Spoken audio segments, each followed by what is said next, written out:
حسبنا الله ونعم الوكيل. قال إبراهيم عليه الصلاة والسلام حين ألقي في النار، وقال محمد صلى الله عليه وسلم حين قالوا إن الناس قد جمعوا لكم فاخشوهم فزادهم إيمانا وقالوا حسبنا الله ونعم الوكيل. آج جو درس ہے اس کا خلاصہ یہ ہے کہ یہ حسبنا اللہ کی کیا فضیلت ہے اور کن کن لوگوں نے یہ کلمہ پڑھی ہے. یعنی یہ کلمہ کن شخصیاتوں نے تکلیف کی حالت میں پڑھی ہے. تو 4 بندوں نے تکلیف کی حالت میں یہ کلمہ پڑھی ہے. حضرت ابراہیم علیہ السلام، حضرت محمد صلی اللہ علیہ وسلم اور حضرت عائشہ رضی اللہ تعالی عنہ اور حضرت حاجرہ رضی اللہ تعالی عنہ. عبداللہ بن عباس رضی اللہ تعالیٰ عنہ فرماتے ہیں کہ جب ابراہیم علیہ السلام آگ میں گرا دیا گیا، وہ آگ کے بارے میں حضور علیہ السلام فرماتے ہیں وَلَوْ طَارَ طَائِرٌ لَسَقَطَ مَشْوِيًّا، اگر اس کے اوپر کوئی پرندہ اوپر سے اڑ جاتے تو گر کر وہاں پر بونا ہو جاتے. اتنا تیز قسم کے آگ تھی اور خود اسے آگ میں پھینک بھی نہیں سکتے. اس کے لیے ایک منجنیق بنایا گیا، ایک جولا بنا دیا گیا. اسی جولے میں حضرت ابراہیم علیہ السلام کو رکھ کر اور اسے آگ میں پھینک دیا. جب وہ پھینک دیا گیا تو اللہ تبارک و تعالیٰ فرماتے ہیں کہ حضرت ابراہیم علیہ السلام کا پہلا قول یہ تھے حسبنا اللہ ونعم الوکیل، کافی ہے اللہ ہمارے لیے اور بہترین ہے توکل رب العالمین پر. یعنی ایتوکل امرنا فینا، کہ ہر کام میں رب العالمین پر توکل کی جائے. اس لیے جب یہ آگ میں پھینک دیا گیا تو اس کے باپ جو آزر ہے، جب اس نے دیکھا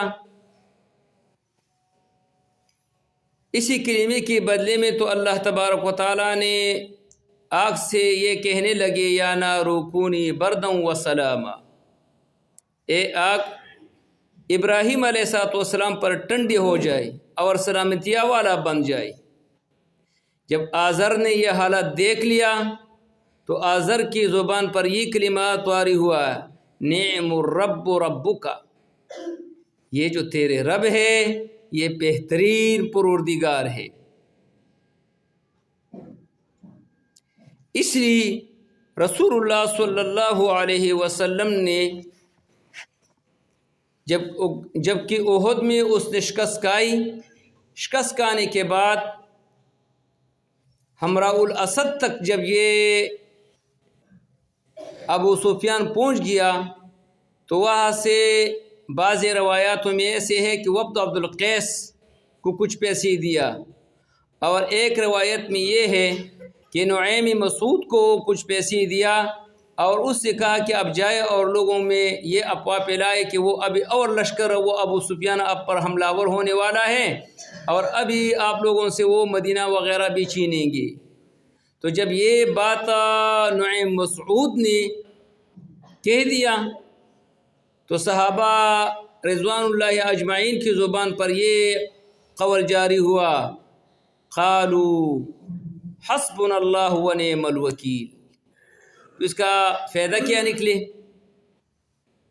اس کا فائدہ یہ نکلے خود قرآن کریم نے اسی کلمے کی فضیلت ذکر کیا فانقلبوا بنعمت من اللہ وفضل. ایک تو اسی کی وجہ سے انسان کو نعمت مل جاتے ہیں، اللہ کے فضل مل جاتے ہیں، اللہ کی اذیت اور تکلیف سے بچ جاتے ہیں، اللہ کے رضامندی میں داخل ہو جاتے ہیں، اللہ کے فضل عظیم میں داخل ہوتا ہے۔ اسی کلمے کی فضیلت خود رب العالمین نے ذکر کیا۔ پھر رسول اللہ صلی اللہ علیہ وسلم نے معبد خزائی سے کہنے لگے کہ آپ بھی جائے اور وہاں پر اس میں افواہ پھیلائے۔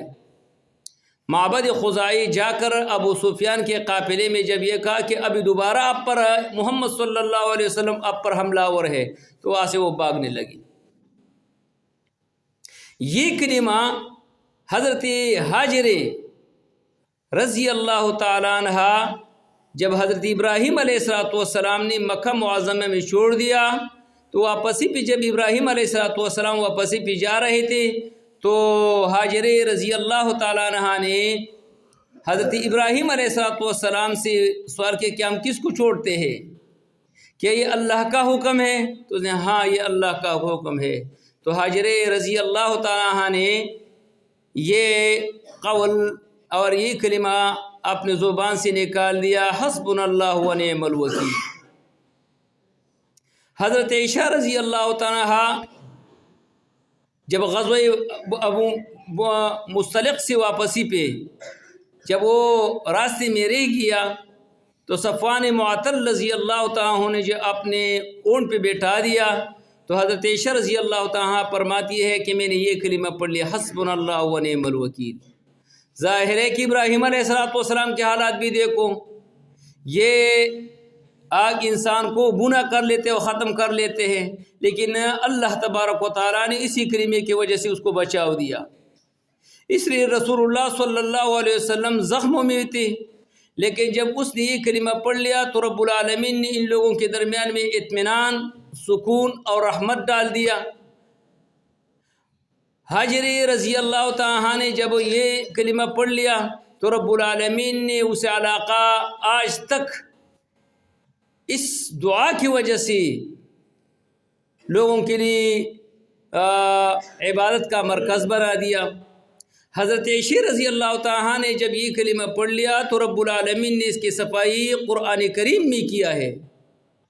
تو لہٰذا علماء لکھتے ہیں ہر ظلم کے وقت میں، ہر قہر کے وقت میں، ہر تکلیف کے وقت میں، ہر غم کے وقت میں یہ کلمہ پڑھنے سے انسان کی تمام تکالیف دور ہو جاتے ہیں۔ صبح اور شام یہ کلمہ اپنے ورد بنانے چاہیے، اس کی وجہ سے انسان کو اطمینان اور سکون ملتے ہیں، ہر قسم خوف سے نجات